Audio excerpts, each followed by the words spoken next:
کے 6 ماہ بعد مدیہ حاملہ ہوئی تو سفیان واپس دبئی چلا گیا کہ اب اس کی ٹینشن ختم ہو گئی اور وہ آرام سے کام کرے گا۔ لیکن سفیان کے جانے کے بعد گھر والے مدیہ سے کام اور کھانے بنوانے لگے اور وہ سارا دن اسی کاموں میں لگی رہتی۔ رمضان کا مہینہ تھا اور ڈاکٹر نے اسے بیڈ ریسٹ دی تھی، لیکن 15 لوگوں کی افطاری بناتے ہوئے وہ گر گئی اور ڈاکٹر نے کہا بچہ ضائع ہو گیا ہے۔ تو ساس نے سفیان سے کہا کہ مدیہ نے ابورشن کروا دیا ہے، اسے طلاق دے دو۔ لیکن اگلے ہی دن سفیان آ گیا تو 15 لوگ ٹیبل پر بیٹھے مزے اڑا رہے تھے اور مدیہ فرش پر بیٹھی۔ سفیان، آج مجھے کچھ طبیعت ٹھیک نہیں لگ رہی، چکر آ رہے ہیں اور بہت کمزوری محسوس ہو رہی ہے اور دل بھی بہت خراب ہو رہا ہے، کچھ کھانے کو دل نہیں کر رہا۔ مدیہ نے اپنا سر دونوں ہاتھوں سے تھامتی ہوئی دھیمی آواز میں کہا۔ تو سفیان ایک دم گھبرا گیا۔ وہ فوراً اس کے قریب آیا اور اس کے ماتھے پہ ہاتھ رکھ کر بولا، کیا ہوا؟ تمہارا بی پی وغیرہ تو لو نہیں ہے؟ چلو ابھی ڈاکٹر کے پاس چلتے ہیں، دیر کرنا ٹھیک نہیں ہے۔ اس کی آواز میں پریشانی صاف جھلک رہی تھی۔ اس نے مدیہ کا ہاتھ مضبوطی سے پکڑا اور اسے سہارا دے کر کمرے سے باہر لے آیا۔ مدیہ کے قدم ڈگمگا رہے تھے اور چہرے کی زردی اس کی کمزوری کی گواہی دے رہی تھی۔ اماں نے جب انہیں اس حالت میں دیکھا تو فوراً بول اٹھی، کیا ہوا ہے اسے؟ سفیان نے جلدی سے جواب دیا، اماں، مدیہ کی طبیعت خراب ہو رہی ہے، اسے چکر آ رہے ہیں اور بہت کمزوری لگ رہی ہے، میں اسے ڈاکٹر کے پاس لے جا رہا ہوں۔ اماں کے چہرے پر بھی فکر کے آثار نمودار ہو گئے اور وہ کہنے لگی، میں بھی ساتھ چلتی ہوں، اکیلے کیسے سنبھالو گے؟ تینوں جلدی جلدی ہاسپٹل پہنچے۔ سفیان کے دل کی دھڑکن تیز تھی اور وہ بار بار مدیہ کی طرف دیکھ کر اسے تسلی دیتا جا رہا تھا کہ فکر نہ کرو، سب ٹھیک ہو جائے گا۔ ڈاکٹر کے کمرے میں پہنچ کر معائنہ شروع ہوا۔ کچھ ٹیسٹ کیے گئے اور چند دھموں کی خاموشی کے بعد ڈاکٹر کے لبوں پر مسکراہٹ آ گئی۔ ڈاکٹر نے خوشخبری سناتے ہوئے کہا، مبارک ہو مدیہ، امید سے ہے، چکر آنا اور دل خراب ہونا اسی وجہ سے ہے، فکر کی کوئی بات نہیں، یہ سب ابتدائی مہینوں میں نارمل ہوتا ہے۔ یہ سنتے ہی سفیان کی آنکھوں میں چمک آ گئی، اس کے چہرے پر بے ساختہ خوشی پھیل گئی۔ اماں نے بھی خوشی سے اللہ کا شکر ادا کیا۔ گھر میں نئے مہمان کی آمد کی خبر نے سب کی پریشانی کو خوشی میں بدل دیا تھا۔ ڈاکٹر نے مزید ہدایت دیتے ہوئے کہا کہ البتہ مدیہ بہت زیادہ کمزور ہے، اس کا بہت خیال رکھا جائے، انہیں مکمل آرام کی ضرورت ہے، بیڈ ریسٹ کروائیں، کھانے پینے کا خاص خیال رکھا جائے، طاقت کی دوائیاں باقاعدگی سے دی جائیں۔ اگر کمزوری دور ہو جائے گی تو بچے کی پیدائش آسانی سے ہو جائے گی اور زچگی کے وقت پیچیدگیاں پیدا نہیں ہوں گی، لیکن اگر صحت کا خیال نہ رکھا گیا تو آگے جا کر مشکل پیش آ سکتی ہے۔ سفیان نے ڈاکٹر کی ہر بات غور سے سنی اور سر ہلاتا رہا۔ اماں بھی بار بار تاکید کرتی رہی کہ ہم پوری احتیاط کریں گے۔ ڈاکٹر نے پرچی لکھ کر دی اور ضروری ٹیسٹوں کی ہدایت کی۔ ہاسپٹل سے باہر نکلتے وقت سفیان کے قدموں میں ایک عجیب سی ہلکی سی مستی تھی۔ وہ بار بار مدیہ کو دیکھ کر مسکرا دیتا اور کہتا، تم نے تو مجھے دنیا کی سب سے بڑی خوشی دے دی۔ مدیہ شرما کر نظریں جھکا لیتی، لیکن کمزوری کے باعث اس کی مسکراہٹ مدھم تھی۔ گھر واپسی پر اماں نے راستے میں ڈھیروں مٹھائیاں خرید لی۔ ان کا دل چاہ رہا تھا کہ یہ خوشخبری فوراً سب کو سنائیں۔ گھر پہنچ کر جب خبر سنائی گئی تو اگرچہ کچھ چہروں پر مصنوعی مسکراہٹ تھی، مگر اماں کی خوشی دیدنی تھی۔ جیٹھانی اور نندوں کے چہروں پر ہلکی سی ناگواری جھلک رہی تھی۔ انہیں شاید یہ بات ہضم نہیں ہو رہی تھی کہ شادی کے صرف 6 ماہ بعد ہی مدیہ ماں بننے والی ہے اور اب اس سے کوئی کام بھی نہیں لیا جا سکے گا۔ اب تک سفیان گھر پر موجود تھا، اس لیے وہ مدیہ سے کوئی کام نہیں کروا سکی تھی۔ وہ ہر وقت اس کے آس پاس رہتا تھا اور ذرا سی تھکن پر بھی اسے آرام کرنے کو کہتا تھا۔ اب جب کہ وہ حاملہ تھی تو بیڈ ریسٹ کا بہانہ بھی مل گیا تھا۔ جیٹھانی دل ہی دل میں سوچ رہی تھی کہ مدیہ تو آئی اور سیدھی ملکہ بن گئی، مگر اماں نے سب کو واضح ہدایت دے دی کہ مدیہ سے کوئی کام نہیں لیا جائے گا اور اس کا خاص خیال رکھا جائے گا۔ سفیان مدیہ کو اکیلا چھوڑ کر جانے سے گھبراتا تھا۔ وہ بار بار سوچتا کہ اس سے دبئی واپس جانا بھی ہے، مگر دل نہیں مانتا۔ اب اس کے دل میں ایک تسلی ضرور آ گئی تھی کہ چند ماہ بعد اس کا بچہ اس دنیا میں آ جائے گا تو مدیہ کی تنہائی خود بخود دور ہو جائے گی۔ وہ بے فکر ہو کر روزگار کے لیے باہر جا سکے گا، کیونکہ اسے معلوم تھا کہ گھر میں ایک نئی مصروفیات مدیہ کے ساتھ ہوگی۔ سفیان دبئی میں ملازمت کرتا تھا اور شادی کے سلسلے میں چھٹی لے کر آیا تھا۔ جب بھی واپس جانے کی بات کرتا تو مدیہ کا چہرہ اتر جاتا، اس کی آنکھوں میں اداسی تیرنے لگتی اور وہ خاموش ہو جاتی۔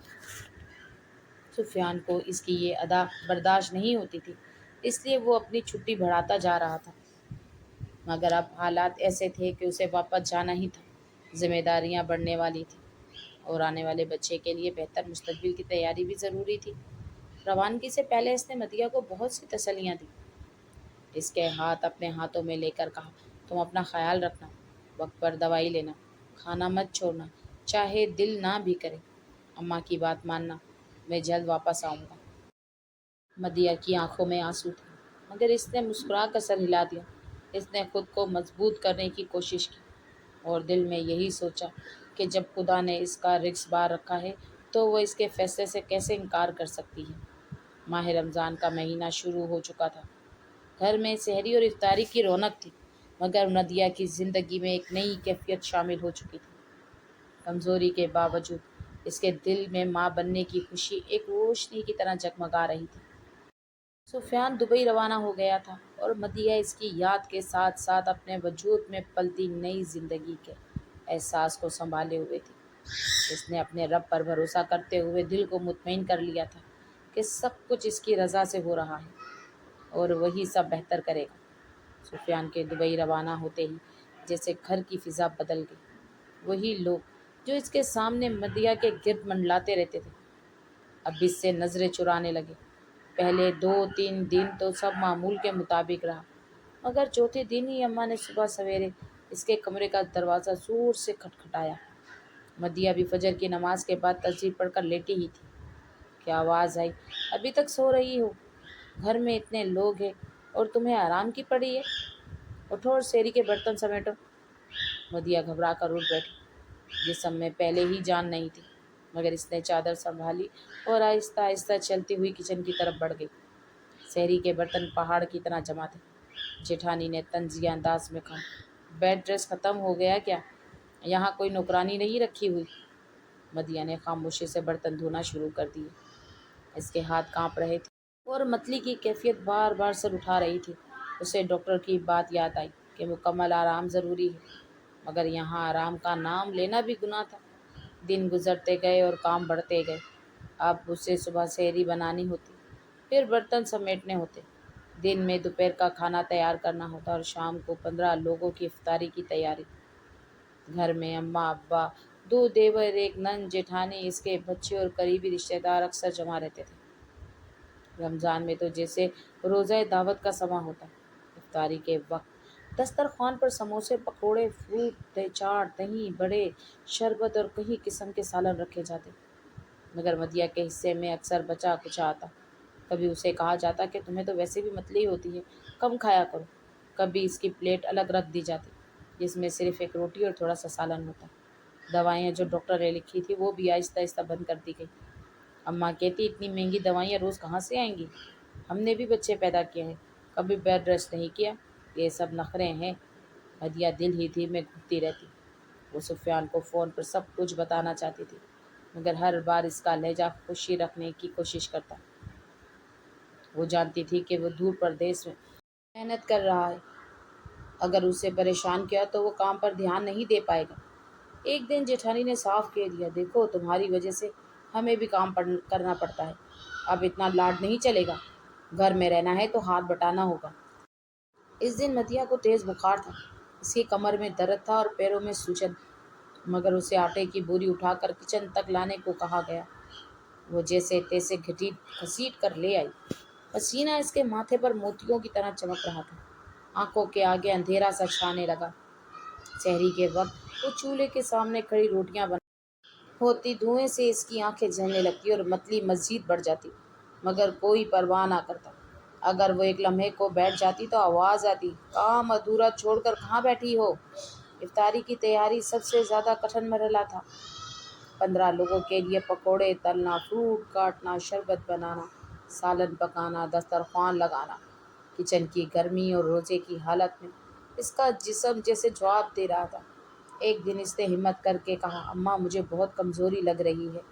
ڈاکٹر نے آرام کا کہا تھا۔ اماں نے سخت لہجے میں جواب دیا، ڈاکٹر نے تو بہت کچھ کہا ہوگا، یہاں گھر چلانا ہے، اسپتال نہیں بنانا۔ اگر اتنی ہی نازک ہو تو اپنے میکے چلی جاؤ۔ یہ سن کر مدیہ چپ ہو گئی۔ میکے کا دروازہ بھی اس کے لیے بند تھا، کیونکہ وہ نہیں چاہتی تھی کہ اس کے ماں باپ کو اس کی تکلیف کا علم ہو۔ وہ سب کچھ اپنے دل میں سمیٹے ہوئے تھی۔ دن بدن اس کا وزن کم ہونے لگا، چہرہ زرد پڑ گیا، آنکھوں کے نیچے سے ہلکے گہرے ہوتے جا رہے تھے۔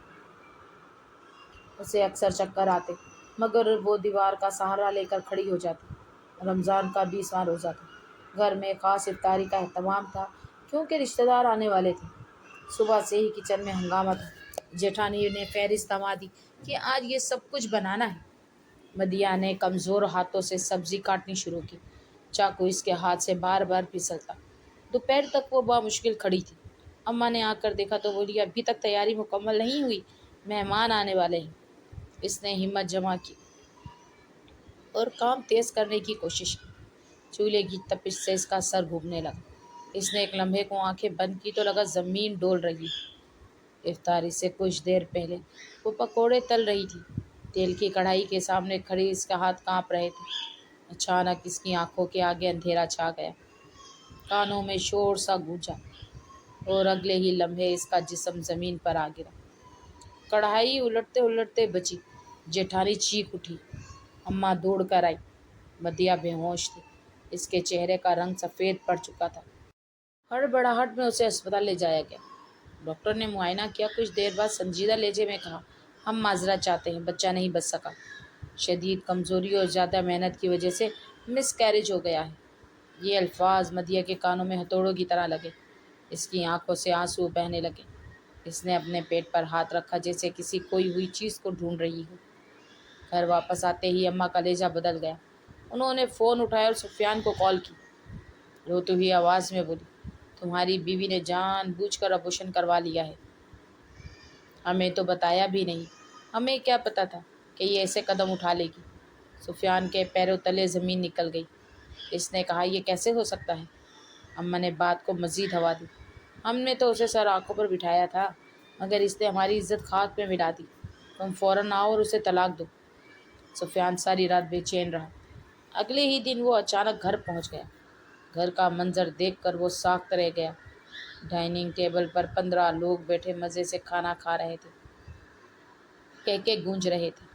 مختلف سالن اور ڈشیں سجی ہوئی تھی اور کچن کے دروازے کے پاس فرش پر مدیہ بیٹھی تھی۔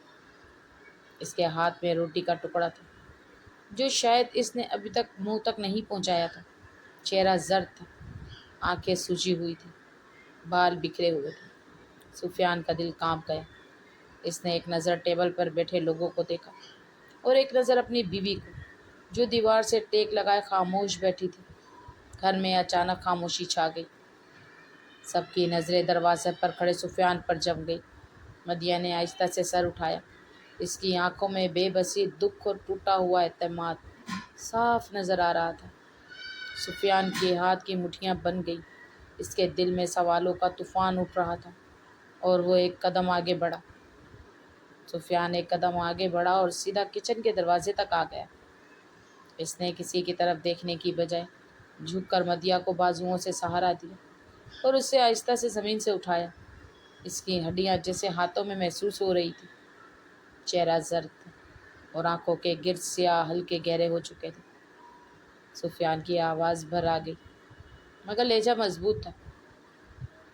مدیہ اٹھو، تم زمین پر کیوں بیٹھی ہو؟ وہ اسے اپنے سینے سے لگا کر کھڑا ہو گیا اور پھر مڑ کر سب کی طرف دیکھا۔ یہاں کیا ہو رہا ہے؟ اماں نے فوراً رونے والے انداز اپنایا اور بولی، بیٹا تمہیں تو سب پتہ ہے، اس نے خود ہی سب کچھ کیا ہے، ہمیں تو بدنامی کے سوا کچھ نہیں ملا۔ سفیان نے ہاتھ اٹھا کر انہیں خاموش کر دیا۔ مجھے کوئی بات سننی نہیں ہے، مجھے رپورٹس دکھائی جائے، ابھی اور اسی وقت۔ اس کی آواز میں ایسی سختی تھی کہ کمرے میں بیٹھے سب لوگ سہم گئے۔ اماں کے چہرے کا رنگ بدل گیا۔ انہوں نے نظریں چرا لی۔ سفیان نے دوبارہ کہا، رپورٹس کہاں ہیں؟ ڈاکٹر نے جو لکھا ہے وہ میں خود دیکھوں گا۔ مدیہ جو ابھی تک اس کے سہارے کھڑی تھی آہستہ سے الگ ہوئی۔ اس کے قدم ڈگمگا رہے تھے مگر اس کی آنکھوں میں ایک خاموش یقین تھا۔ وہ بنا کچھ کہے اپنے کمرے کی طرف بڑھی۔ گھر میں موجود کسی نے اسے روکنے کی ہمت نہ کی۔ چند لمحوں بعد وہ واپس آئی۔ اس کے ہاتھ میں ایک فائل تھی جیسے اس نے بڑی احتیاط سے سنبھال رکھا تھا۔ شاید سب نے نظر انداز کر دیا تھا مگر اس نے ہوش میں آتے ہی رپورٹس اپنے پاس رکھ لی تھی۔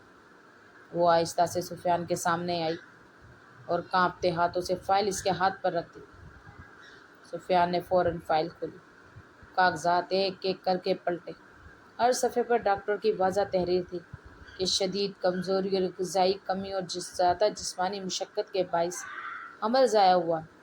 ایک جگہ صاف لکھا تھا کہ مریضہ کو مکمل آرام کی ہدایت کی گئی تھی مگر مناسب خیال نہ رکھا گیا۔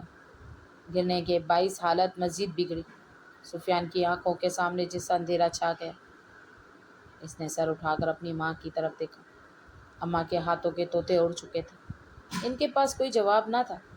کمرے میں سناٹا چھا گیا۔ 15 لوگوں کی موجودگی کے باوجود ایک لفظ سنائی نہیں دے رہا تھا۔ سفیان نے دھیمی مگر کاٹ دار آواز میں کہا، یہ ہے سچ، یہ ہے وہ حقیقت جسے آپ نے جھوٹ سے چھپانے کی کوشش کی۔ اس نے فائل بند کی اور مدیہ کی طرف موڑا۔ اس کے چہرے پر آنسو بہہ رہے تھے مگر وہ خاموش تھی۔ سفیان نے اس کا ہاتھ تھاما اور کہا، تم نے کچھ غلط نہیں کیا، غلطی میری تھی کہ میں تمہیں یہاں اکیلا چھوڑ گیا۔ اس نے سب کی طرف دیکھ کر کہا، آج کے بعد میرا اور میری بیوی کا اس گھر سے کوئی تعلق نہیں۔ میں اپنی بیوی کو اس جگہ ایک لمحے بھی نہیں رکھوں گا جہاں اس کی عزت اور جان دونوں محفوظ نہ ہو۔ اماں نے کچھ کہنا چاہا مگر سفیان نے اسے روک دیا۔ آپ نے ماں ہونے کا حق ادا نہیں کیا، میں بیٹا ہونے کا فرض نبھاؤں گا مگر اپنی بیوی کی قیمت پر نہیں۔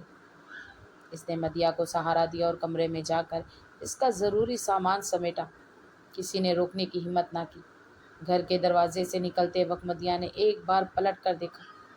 اس کی آنکھوں میں دکھ تھا مگر ساتھ ہی ایک سکون بھی تھا کہ آج اس کا سچ بول اٹھائے۔ سفیان اسے سیدھا اس کے میکے لے گیا۔ وہاں دروازہ کھلا تو اس کے والدین بیٹی کی حالت دیکھ کر تڑپ اٹھے۔ سفیان نے سب کچھ سچ سچ بیان کر دیا۔ اس نے کہا، میں اپنی بیوی کو یہاں اس لیے چھوڑ رہا ہوں تاکہ یہ صحتیاب ہو سکے۔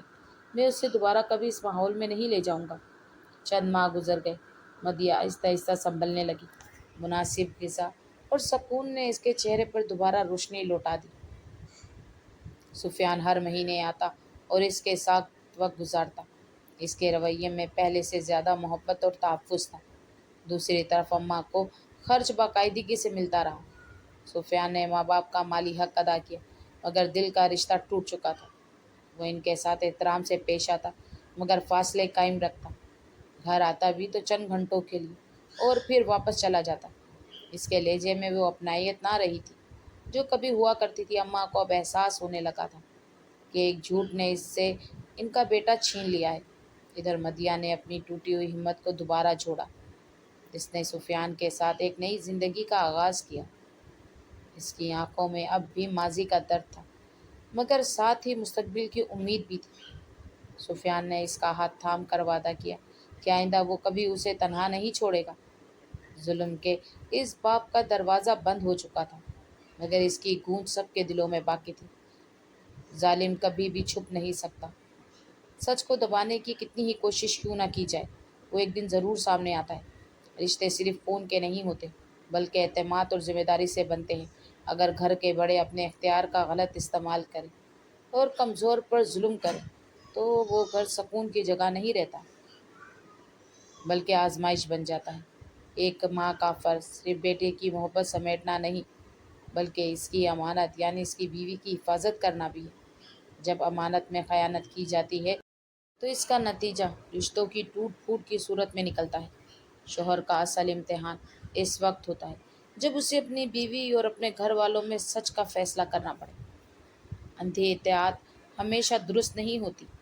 انصاف کرنا اور حق کا ساتھ دینا ہی اصل مردانگی ہے۔